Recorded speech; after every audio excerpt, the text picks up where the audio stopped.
안녕하세요. 투자자 준민입니다. 피말리는 계단식 하락장이 이어지고 있습니다. 고평가를 받았거나 실적이 저조하거나 기대치에 부합하지 못하거나 성장성이 둔화된 종목들은 크게 주가 조정을 받고 있습니다. 사실 에너지와 원자재 등 일부 섹터를 제외한 모든 종목들이 크게 조정을 받고 있습니다. 하지만 실적이 잘 나왔고 고평가도 아니지만 같이 맞는 종목들도 분명히 있습니다. 지금 제가 할 일은 이 피말리는 장을 견디면서 정신 차리고서 잘하고 있고 앞으로도 잘할 예정이지만 같이 맞고 있는 종목을 찾아 분할 매수를 하는 것입니다. 그 중에는 AMD를 포함한 반도체 기업들이 있습니다. 실적 발표를 끝낸 반도체 기업들은 대부분 어닝 비트를 했고 불확실한 전망에도 가이던스가 긍정적으로 나왔습니다.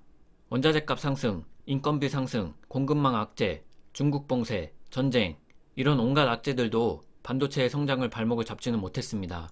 점유율을 빼앗기며 역성장을 하고 있는 인텔조차 시장의 예상치를 상회했습니다. 특이할 만한 점은 대표적인 코로나 수혜주로 분류됐던 넷플릭스, 텔라닥, 아마존이 실제로도 매출 성장이 급격하게 둔화되면서 실적 발표 후에 큰 조정을 받았습니다. 실적 발표 후에 넷플릭스는 35%, 텔라닥은 45%, 아마존은 14% 폭락했습니다. 하지만 마찬가지로 게이밍 산업 성장, PC 판매 증가, 서버 증가 등으로 코로나 수혜주로 분류됐던 반도체 기업들은 사람들의 일상생활이 예전의 모습으로 돌아가고 있음에도 예상을 뒤엎고 실적이 잘 나왔습니다. 큰 틀에서 봤을 때 디지털로의 전환이라는 패러다임 속에서 실적으로 반도체의 수요가 여전히 강력하며 지속되고 있다는 걸 증명해 주었습니다. 먼저 이번 분기 AMD의 실적부터 살펴보겠습니다. 5월 3일 날 1분기 실적을 발표했었습니다. 더할 나위 없는 최고의 실적을 발표했습니다. 분기 매출은 71% 성장으로 4분기에 대비해서는 22% 성장, 그로스 마진은 48%, 논갭 그로스 마진은 53%, 논갭 영업이익은 전체 매출의 31%를 차지했습니다. 그래픽을 포함한 PC 부분은 우려와는 달리 작년 분기 대비 33%, 지난 분기 대비 8% 성장을 보여주었고, 데이터 센터와 콘솔 게임 부분은 작년 분기 대비 88%, 4분기 대비해서는 13% 성장했고, 알리바바, 아마존, 마이크로소프트, 구글 등의 클라우드에 판매가 되고 소니의 플레이스테이션과 마이크로소프트의 엑스박스에도 판매가 되고 있습니다. 다음 분기 매출 가이던스 또한 매우 좋습니다. 2분기 예상 매출이 6.5 빌리언, 하나로 약 8조입니다. 21년 2분기 매출이 3.8 빌리언이었습니다. 이번 분기에 이어 또다시 약 70%의 매출 성장을 기대하고 있습니다. 또 22년 전체 매출 가이던스는 26.3 빌리언으로 약 60%의 성장을 기대하고 있습니다. 사이트에서 보면 AMD, 현재 TTM PER, 최근 4분기 실적으로 계산한 PER은 약 37, 그리고 포워드 PER은 약 21입니다. 이 포워드 PER도 사실 보수적 수치이기 때문에 더 낮아질 가능성이 큽니다. 200조에 육박하는 기업의 다음 분기 매출 성장이 70%에 육박하고 22년 전체 매출 성장도 60%를 기대하고 있습니다. 앞으로 시장을 씹어먹을 선두주자에 먹을 파이가 계속 커지는데 포워드 PR이 21이라면 제 상식선에서는 지금 최소한 분할 매수를 들어가야 하는 타이밍으로 보여집니다. 다음은 퀄컴을 살펴보겠습니다. 4월 27일에 실적 발표를 했었습니다.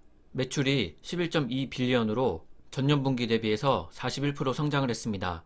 다음 분기 총 예상 매출은 약 11 빌리언으로 작년 같은 분기 8 빌리언에서 11 빌리언으로의 상승이면 약 37% 매출 상승을 기대하고 있습니다. 퀄컴은 휴대폰 칩에서 벗어나 다양한 산업군으로 사업을 확장하고 있고 성공적으로 안착하고 있습니다. IoT, 그리고 자동차 산업 부분 전반에 걸쳐서 강력한 성장성을 보이고 있습니다. 그리고 현재 PER이 약 14, 포워드 PER은 약 11, 퀄컴 또한 상당히 저평가를 받고 있다고 판단이 됩니다.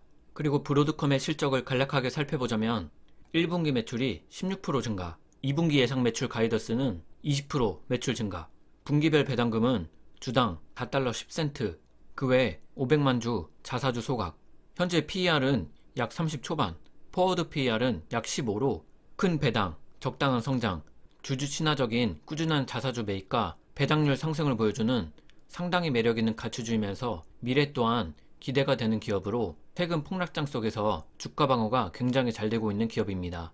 제가 앞서 말한 종목들은 SOXL ETF 비중에서 상위권을 차지하고 있는 종목들입니다. 그리고 상위권에 랭크된 기업으로 5월 25일 엔비디아의 실적 발표가 남아 있습니다. SOXL에서 비중이 높은 기업들은 거의 대부분이 오래전부터 순이익을 내고 있으며 엔비디아의 시총은 약 600조, 브로드컴은 약 300조, 인텔은 약 230조, AMD와 퀄컴은 약 200조로 미래 산업의 먹거리를 한 자리씩 차지하고 있는 우량한 기업들입니다. 반도체 섹터는 서로의 파일을 뺏기보다 커지는 파일을 사이좋게 나눠먹는 시장이 형성되고 있습니다. 기업의 운명은 예측하기가 힘듭니다. 저 기업들 중에 하나를 집어서 투자하는 것은 매우 어려운 일입니다. 그래서 저는 SXL을 계속 매수하면서 보유 수량을 늘려가고 있습니다. 기대 수익률을 만족시키면서 가장 확실하게 반등을 기대할 수 있는 가장 확률 높은 ETF가 반도체 세배 레버리지 SXL이라고 판단했습니다. 이미 검증된 기업들, 미래 먹거리를 책임지는 기업들로 구성이 되어 있습니다. 제게는 시간이라는 확실한 믿는 구석이 있고 변동성이 상당히 크긴 하지만 장기적으로 봤을 때 확률이 가장 높은 것에 배팅해 놓았으므로 하루하루가 불안하진 않습니다. 디지털 전환이라는 메가 트렌드에 확신을 가지고 있습니다. 요즘 크게 하락한 개별주들이 눈에 들어옵니다. 드래프트킹, 어펌 등이 좋아 보입니다. 하지만 매수하기에는 불안 요소가 너무 많습니다.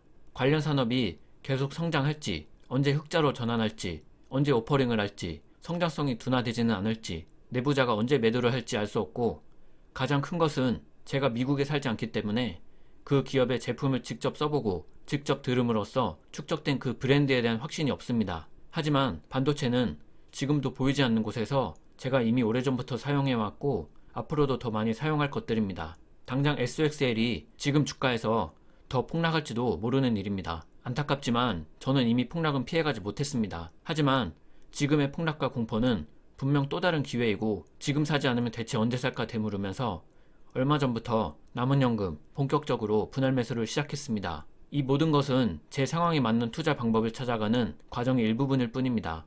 시청자분들도 본인 시대에 맞게 상황에 맞게 사리 분별하면서 소신대로 매수 매도한다면 시간이 흐른 뒤에 좋은 결실을 맺을 수 있을 것입니다.